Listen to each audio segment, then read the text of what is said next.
আমার মার ৪৫তম জন্মদিনে আমার বাবা বলেছিলেন তোমার মেয়াদ শেষ হয়ে গেছে। তারপর তাকে ডিভোর্সের কাগজ ধরিয়ে দিয়েছে। ১ বছর পর শেষ হাসিটা কিন্তু আমার মায়েরই ছিল। আমার মা আমাদের ৫ জনকে বড় করেছিলেন, ৫ বার গর্ভধারণ করেছেন, ৫ বার সবার শীর্ষে রেখেছিলেন। তিনি নিজের শরীর, ভবিষ্যৎ, ঘুম সবকিছু ছেড়ে দিয়েছিলেন, কারণ আমার বাবা বড় পরিবার চাইতেন। তার সব বন্ধুদের একাধিক সন্তান ছিল, সেও এরকম একটা ছবি চেয়েছিল, তাদের চেয়ে বেশি কিছু করতে চেয়েছিল।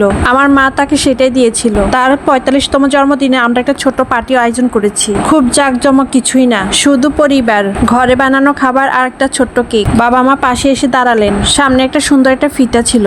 আমরা সবাই ভাবছিলাম বিশেষ কিছু, হয়তো কোনো টিপস। মার এত বছর ত্যাগের পর সত্যিই প্রাপ্য ছিলেন। বাবা নরম গলায় কথা বলা শুরু করলেন, তারপর তার কণ্ঠ বদলে গেল। দুঃখজনকভাবে তিনি বললেন, তোমার মেয়াদ শেষ হয়ে গেছে। ঘরটা একদম নিস্তব্ধ হয়ে গেল। তিনি বলতে থাকলেন মায়ের পাকা চুল নিয়ে, তার মুখের বুলি রেখা নিয়ে, তিনি কিভাবে আগের মতো নেই, তিনি কিভাবে এখনো যুবক ভাবে নিজেকে, এবং এমন কাউকে প্রাপ্য যার সাথে মানানসই। আমি এমন কারোর সাথে বুড়িয়ে যেতে রাজি হইনি যে নিজেকে ছেড়ে দিয়েছি। তিনি বললেন, আমার গা ঘিন ঘিন করছিল। কোনো কিছু বলার আগেই ডিভোর্সের কাগজটা টেবিলে রাখলেন। মা শুধু টেবিলের দিকে তাকিয়ে রইল। মনে হচ্ছিল তার ভিতরে কিছু একটা নিভে গিয়েছিল। সেই রাতে বাবা কাপড় চোপড় গুছিয়ে চলে গেলেন। কয়েক সপ্তাহের মধ্যে তিনি তার অর্ধেক বয়সী মহিলার সাথে ছবি পোস্ট করতে থাকলেন। কখনো হাসছেন, উপভোগ করছেন, যেন আমরা কখনো তার জীবনে ছিলামই না। আমরা ভেঙে পড়া টুকরাগুলো আবারও জোড়া লাগালাম। আমরা মায়ের পাশে দাঁড়ালাম, তাকে আবার নতুন করে দাঁড়ানোর চেষ্টা করলাম। ধীরে ধীরে নিঃশব্দে তিনি আবারও নতুন জীবনে ফিরে আসা শুরু করলো। এরপর কি হবে এটা আমরা কেউ কল্পনা করিনি। ঠিক 1 বছর পর মা রান্নাঘরে ছিলেন, তখন তার ফোন বেজে উঠলো। কলটা ছিল আমার ফুপুর, বাবার বোন, বাবার পরিবারের একমাত্র মানুষ যিনি আমাদেরকে ছেড়ে যাননি। তার গলা কাঁপছিল। তিনি বলছিলেন, ভাবি আপনাকে এখানে আসতে হবে। মা জিজ্ঞেস করলেন কি হয়েছে। তারপর ফুফু এমন কিছু বললেন যা শুনে মা স্থির হয়ে গেলেন। তোমার এক্স যে বলেছিল মেয়াদ শেষ নিয়ে, এখন ওকে কেমন দেখাচ্ছে সেটা তোমার দেখার দরকার। মা ফোনটা নামানোর পর কয়েক সেকেন্ড কিছুই বললেন না। তার চোখে এমন এক দৃষ্টি দেখলাম, এক ভয়, অবিশ্বাস, শান্তির মিশ্রণ, যেন তিনি অনেক কিছু আন্দাজ করছেন কিন্তু ঠিক কোনো কিছুই বুঝতে পারছেন না। আমি কাছে গিয়ে বললাম, কি হয়েছে মা? মা ধীরে ধীরে আমার দিকে তাকালেন। তার ঠোঁট শুকিয়ে গিয়েছিল। খুবই আস্তে বললেন, তোমার ফুফু বলছে তোমার বাবার কিছু হয়েছে। আমার বুক ধক করে উঠলো। কি হয়েছে? মা মাথা নাড়লেন, ঠিক বলেনি, শুধু বলছে আমাকে এখনই যেতে হবে। এখন আমরা দুইজনে চুপ করে রইলাম। হঠাৎ মা গভীর একটা নিঃশ্বাস নিয়ে বললেন, চলো, আমি বুঝতে পারলাম এর ভিতরে কিছু আছে। এটা একটা সাধারণ খবর না। আমরা দ্রুত বের হলাম। সারাটা রাস্তা মা চুপ ছিলেন, জানালার বাইরে তাকিয়েছিলেন। মনে হচ্ছিল তিনি কিছুই দেখছেন না। তার চোখের ভিতরে যেন পুরানো স্মৃতিগুলো ঘুরপাক খাচ্ছিল। হয়তো সেই প্রথম দিনগুলো যখন তারা প্রেম করতেন, হয়তো সেই সময় বাবা বলতেন আমি অনেক বড় পরিবার চাই, অনেক বাচ্চা, একটা ভরা সংসার।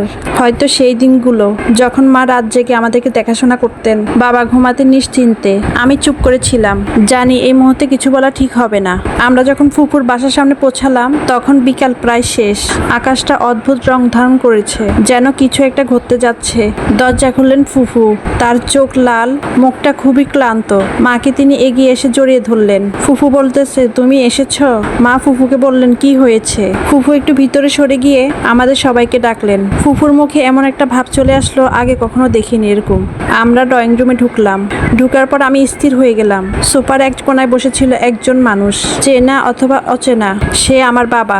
এই মানুষটা সেই মানুষটা না যাকে আমি 1 বছর আগে দেখেছিলাম। তার চুল এলোমেলো, বেশিরভাগ চুলগুলো পেকে গেছে, চোখের নিচে কালো দাগ, গায়ের রং মলিন, শরীরটা শুকিয়ে গেছে। যে মানুষটা একসময় আয়নার সামনে গিয়ে নিজেকে যুবক ভেবে গর্ব করত, সে এখন নিজের ছায়া হয়ে গেছে। মা দরজার সামনে দাঁড়িয়ে রইলেন। তার চোখগুলো বড় হয়ে গেছে।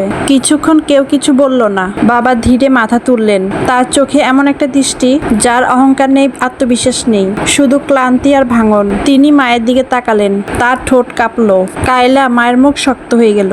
মা আস্তে আস্তে বাবার সামনে যে বলে, তোমার কি হয়েছে?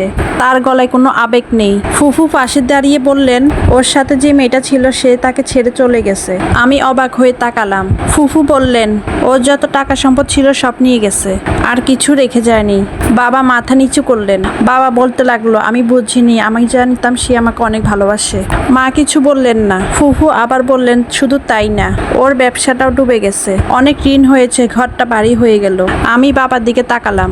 এই সেই মানুষ যিনি 1 বছর আগে বলেছিলেন, মাকে বলেছিল তোমার মেয়াদ শেষ হয়ে গেছে। আজ যেন তাকে সময় এসে তাকে বুঝিয়ে দিয়েছে, ওই একই কথাটা ফিরিয়ে দিয়েছেন। মা ধীরে ধীরে একটা চেয়ারে বসলেন। মার চোখগুলো বাবার দিকে তাকিয়েছিল। তুমি আমাকে এখানে কেন ডেকেছো? ফুফু বললেন, তোর সাথে অনেক কথা আছে। এটা একটা আপুর লাইফ স্টোরি। সবাই ভালো থাকবেন।